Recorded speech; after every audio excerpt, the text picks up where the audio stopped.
Hello po mga ka-follows at ka-cooking mama. Magluluto po tayo ng ginataang gulay. Pagsamasamahin natin sa isang kawali ang gata, sibuyas at luya. Lagyan din natin ng tubig. So magtira tayo ng konting gata para mamaya, no? So ayan, pakuluan natin, isama na natin dito ang seasoning natin. So anin na taktak na patis, kalabasa, ayan, pakuluan natin. Medyo palambutin natin konti at lagyan natin ng paminta at asin kung hindi pa masyado maalat. So, idagdag na natin dito ang hinimay nating sitaw. So, ayan. Pagkatapos yung hinilabos na hipon.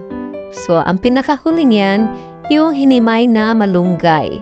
So, pakuluan na ng pakuluan hanggang sa lumambot ang ating kalabasa. So, yan ang purpose ng huling gata. Ilalagay natin. So, anong naging insura? Pumuti yung sabaw. Ayan na naman. Ayan na, puto na. Hain na tayo. So, pwede siyang lagyan ng siling pansigang, ha? Okay, bye-bye.